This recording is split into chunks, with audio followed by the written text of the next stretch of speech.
Olá, mulheres. Aqui quem fala é Viviane Martinello, do Esposas que Oram. Nós estamos lendo juntas o livro O Intercessor Feliz, da Beni Johnson, da editora Chara. E hoje nós estamos no áudio final, o último áudio do livro.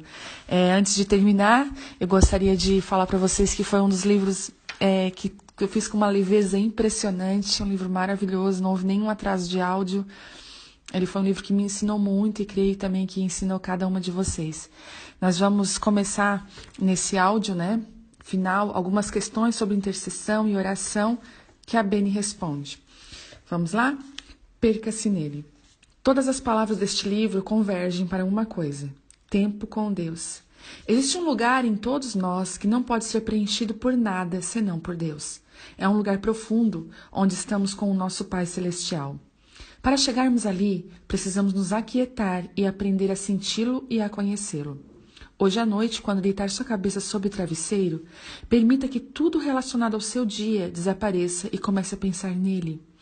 Medite em seu coração sobre a bondade dele. Leia um versículo ou pegue uma palavra que o descreva e comece a conectar o teu espírito ao de Deus. Gaste tempo nisso. Pratique ficar quieto na presença dele. As palavras não são necessárias. Um dos significados da palavra selá é para refletir. Reflita acerca das coisas de Deus. Enquanto pratica, rapidamente, você será envolvido pela presença de Deus e então começará a entender o mundo dele. Questões sobre oração e intercessão. Primeiro, a Bíblia não menciona o ofício de intercessor. De onde nós, os cristãos atuais, tiramos isso? Mesmo que a Bíblia não tenha um termo oficial para o intercessor, existem muitos exemplos bíblicos de tempos em que Deus buscou um intercessor. Isaías 59:16 diz: Ele viu que não houve ninguém, admirou-se porque ninguém intercedeu. Então seu braço lhe trouxe livramento e sua justiça deu-lhe apoio. Depois, novamente, em Ezequiel 22:30, procurei entre eles um homem que erguesse o muro e se pusesse na brecha diante de mim em favor da terra, para que eu não a destruísse, mas não encontrei nenhum só. Muitas pessoas, especialmente os profetas da Bíblia, traduziram o significado de intercessão para nós através de suas vidas, mesmo que não tenham utilizado esse termo.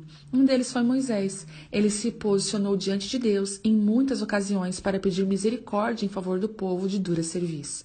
Certa ocasião, Deus disse a Moisés que mudaria de ideia por causa dele. Ver Números 14:20. Deus procura aqueles que se posicionam na brecha por qualquer motivo que seja.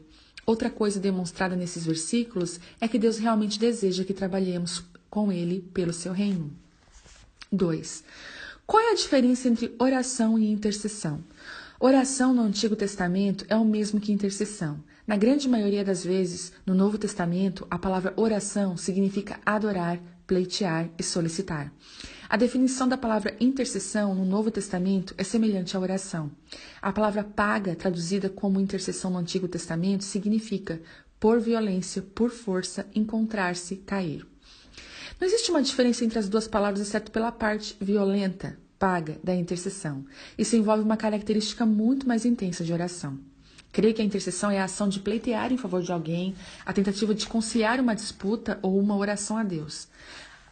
A um Deus ou um santo em favor de alguém ou de algo. Interceder é representar outra pessoa, especialmente aquela que está prestes a ser punida, diante de alguém em posição de autoridade. É apoiar alguém envolvido em uma disputa, uma tentativa de conciliar uma disputa entre outras pessoas. A intercessão envolve encontrar-se com Deus e alcançá-lo e tocá-lo para se obter o seu favor. 3.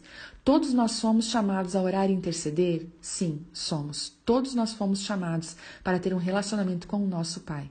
E por causa dele, orar deve ser algo automático para nós. Mas creio que uma pessoa pode ter o dom da intercessão. Isso seria um presente dado por Deus. Você pode dizer que tem esse dom se tudo o que deseja fazer é estar com Deus e caso se sinta chamado a orar por tudo aquilo que se vê ao seu redor. 4. Por que orar? Lembre-se, orar é conversar com Deus. Amo estar perto do meu marido. Temos um relacionamento maravilhoso. Passamos tempos juntos, conversamos e compartilhamos a nossa vida. Sinto que Deus está buscando pessoas que irão conversar com Ele e desfrutarão de sua companhia. Ele é o nosso Pai e deseja compartilhar o seu coração conosco. Enquanto Ele o faz, nós, em resposta, iremos orar. Trata-se de uma parceria. Alegrem-se sempre. Orem continuamente. 1 Tessalonicenses 5,16. A Bíblia de fato nos diz que essa é a vontade de Deus para a nossa vida. 5. Quanto tempo se deve orar por determinado assunto? Com base em minha experiência, eu creio que Deus nos entrega comissionamentos para toda a vida. O meu chamado é orar pelos 5 unções ministeriais da igreja, a fim de que estejam operantes e funcionais. Mas também creio que Deus nos dá comissionamentos de oração para curtos prazos. Como sabemos que esse comissionamento acabou? Quando sentimos uma liberação desse mandato. Há momentos também em que um comissionamento ocorre por determinado tempo. Por exemplo, por muitos anos eu estive orando por uma região específica e até mesmo por um líder específico dessa região. Então tudo ficou suspenso por um ano. Certa manhã acordei e pensei, o que será que aquela pessoa está fazendo? O desejo de orar por aquela região e por aquela pessoa retornou. E comecei a orar novamente. Creio que a chave é ser sensível à voz do Espírito Santo, e então saberemos. 6. Como saber se estamos orando de acordo com a vontade de Deus?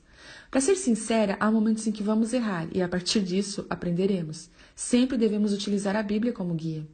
Da mesma forma, o Espírito nos ajuda em nossa fraqueza, pois não sabemos como orar, mas o próprio Espírito intercede por nós com gemidos inexprimíveis. Romanos 8, 26.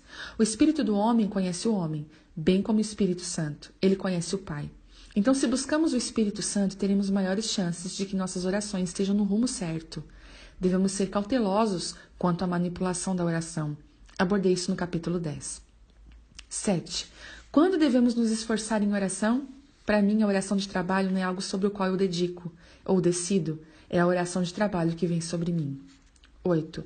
E quanto a orar no Espírito? Como a oração em língua se torna intercessão? Para o intercessor, as línguas desempenham um papel fundamental quando oramos. Passo muito tempo orando em línguas. Gosto de usar minha linguagem de oração como quando faço as minhas caminhadas. Quando caminho, começo a orar em línguas e posso sentir o meu espírito se engajando com o Espírito Santo. Enquanto oro continuamente, circunstâncias vêm à minha mente e eu começo a orar em línguas por elas. Pode se tornar fácil orar em línguas sem se engajar com o Espírito Santo. Pode ser algo que fazemos sem que haja nenhuma vida nisso. Mas enganjar nossa linguagem espiritual torna nossas orações mais eficazes. Uma amiga me procurou para que eu orasse por ela. Quando comecei, senti que deveria orar em línguas ao seu ouvido. Quando comecei a fazê-lo, nós duas sentimos nossos espíritos engajados com as línguas. Ela pôde receber o que precisava para a situação que estava enfrentando. 9. Intercessões e decretos. O que é um decreto? Creio que existem duas formas de orar. Uma é pleiteando, fazendo um pedido. A outra é declarando, que é algo que surge de um lugar de fé, de crença. E assim será feito. Creio que muitos intercessores são muito bons em peticionar, mas não sabem se mover para um lugar de fé, onde devem declarar as coisas como se já tivessem sido feitas. Há muitos anos eu senti que havia chegado o momento de começar a declarar e parar com as muitas petições em nossas orações. O nosso foco precisava mudar de uma postura de fazer pedidos diante de Deus para uma postura de fé e autoridade. De fato, senti que houve uma mudança em nosso nível de autoridade. Por termos pedido por tanto tempo, havia chegado o momento de começar a chamar as coisas à existência. Quando levamos uma equipe para orar, eu lhe digo, quero que faça uma declaração ou um decreto sobre essa região. É algo parecido com declarar uma palavra profética? Você está usando as suas palavras de declaração para gerar uma mudança. 10. Quais são as dicas para orar em grupo? Ao reunir um grupo, você terá tipos de orações diferentes. Alguns estarão tão preparados porque se aproximarão violentamente de Deus. Outros orarão em silêncio e outros até mesmo desejarão uma lista de temas pelos quais orar. Como líder, você precisa estabelecer algumas regras gerais. Por exemplo, quando orar por um assunto, certifique-se de que vai exaurir o assunto antes de mudar o tema. Em muitas reuniões, quando alguém começa a orar por algo e a próxima pessoa começa a orar pelo tema seguinte, aquele assunto anterior não foi esgotado. Pode haver algo a mais sobre o qual alguém queira orar. Certifique-se de que todos orem e complete a oração antes de mudar o tema. Diga às pessoas do grupo que elas precisam dar aos outros uma chance de orar e que uma ou duas pessoas não devem dominar o encontro de oração. Descobri que a melhor maneira de unir um povo em oração é primeiro fazê-los desfrutar da presença de Deus. Isso os leva ao coração do Pai. Depois disso, a oração será muito mais eficaz e recompensadora. Um apêndice. Uma grande dose de alegria.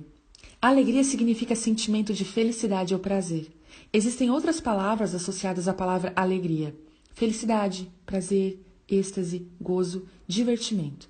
A palavra êxtase significa sentimento de prazer intenso.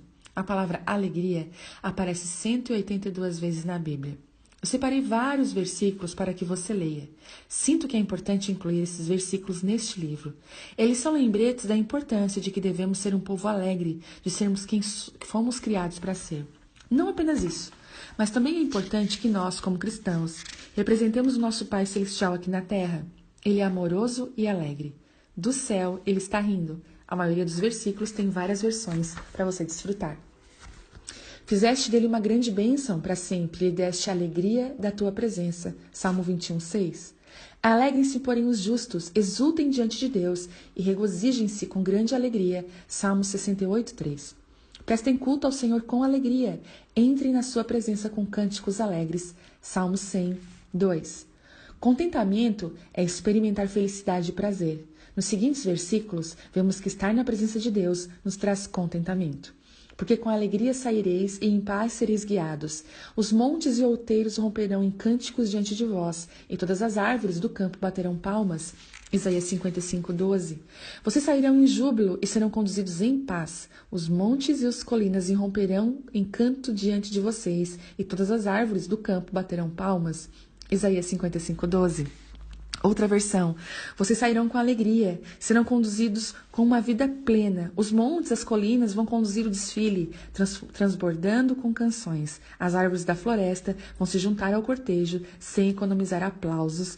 Isaías 55:12, na versão A Mensagem. Achando-se as tuas palavras, logo as comi, e a tua palavra foi para mim gozo e alegria do meu coração, porque pelo teu nome sou chamado a Senhor dos Exércitos. Jeremias 15:16. Quando as tuas palavras foram encontradas, eu as comi. Elas são a minha alegria e meu júbilo, pois pertenço a ti, Senhor dos Exércitos. Jeremias 15:16, na versão NVI. O Senhor teu Deus, o poderoso, está no meio de ti. Ele salvará, ele se deleitará em ti com alegria, calar-se-á por seu amor e regozijar-se-á em ti com júbilo. Sofonias 3:17. O Senhor, o seu Deus, está em seu meio, poderoso para salvar. Ele se regozijará em você, com seu amor a renovará. Ele se regozijará em você com brados de alegria. Sofonias 3:17, na versão NVI. Assim diz o Senhor dos Exércitos: o jejum do 4º, e o jejum do 5º, e o jejum do 7º, e o jejum do 10º mês será para a casa de Judá gozo, alegria, festividades solenes, amai, pois, a verdade e a paz. Zacarias 8:19. Tenho-vos dito isso para que o meu gozo permaneça em vós e o vosso gozo seja completo. João 15:11. Tenho-lhes dito essas palavras para que a minha alegria esteja em vocês e a alegria de vocês seja completa. João 15:11, na versão NVI. Mas agora eu vou para ti e digo isto no mundo, para que tenham a minha alegria completa em si mesmos. João 17:13. Agora vou para ti, mas digo essas coisas enquanto ainda estou no mundo, para que eles tenham a plenitude da minha alegria. João 17:3, na versão NVI. E os discípulos estavam cheios de alegria do Espírito Santo. Atos 13:52. Os discípulos continuavam cheios de alegria e do Espírito Santo. Atos 13:52, na versão NVI. Fizeste-me conhecidos os caminhos da vida, com a tua face me encheste de júbilo. Atos 2:28. E eles, sendo acompanhados pela igreja, passaram pela Fenícia e por Samaria, contando a conversão dos gentios, e davam grande alegria a todos os irmãos. Atos 15:3. A igreja os enviou, e ao passarem pela Fenícia ou por Samaria, contaram como os gentios tinham se convertido. Essas notícias alegravam muito a todos os irmãos. Atos 15:3, na versão NVI. Porque o reino de Deus não é comida nem bebida, mas justiça e paz e alegria do Espírito Santo. Romanos 14:17. Oro a Deus de esperança vos enche de gozo, paz, em crença, para que abundeis em esperança e pela virtude do Espírito Santo. Romanos 15:13. Que o Deus da esperança os enche de toda alegria e paz por sua confiança nele, para que vocês transbordem de esperança pelo poder do Espírito Santo. Romanos 15:13. Torna a dar-me a alegria da tua salvação e sustém-me com um espírito voluntário. Salmo 51:12. Devolve a alegria da tua salvação e sustenta-me com um espírito pronto a obedecer. Salmo 51:12, na versão NVI. Far-me-ás ver a vereda da vida, na tua presença a fartura de alegria, e a tua mão direita delícias perpetuamente. Salmos 16:11. Tu me farás conhecer a vereda da vida, a alegria plena da tua presença, eterno prazer à tua direita. Salmo 16:11, na versão NVI. Disse-lhes mais: Ide, comei as gorduras, bebei as doçuras e enviai porções aos que não têm nada preparado para si, porque este dia é consagrado ao nosso Senhor. Portanto, não vos entristeçais, porque a alegria do Senhor é a vossa força. Neemias 8:10. Podem sair e comam e bebam do melhor que tiverem, e repartam com os que nada têm preparado. Esse dia é consagrado ao nosso Senhor. Não se entristeçam, porque a alegria do Senhor os fortalecerá. Neemias 8:10, na versão NVI. Louvor e majestade é diante dele, força e alegria no seu lugar. 1 Crônicas 16:27. O esplendor e a majestade estão diante dele, força e alegria na sua habitação. 1 Crônicas 16:27, na versão NVI. E o seu Senhor lhe disse: Bem está, servo bom e fiel. Sobre o pouco foste fiel, e sobre o muito te colocarei. Entra no gozo do teu Senhor. Mateus 25:21. O Senhor respondeu: Muito bem, servo bom e fiel, você foi fiel no pouco, e eu o porei sobre o muito. Venha e participe da alegria do seu Senhor. Mateus 25:21, na versão NVI.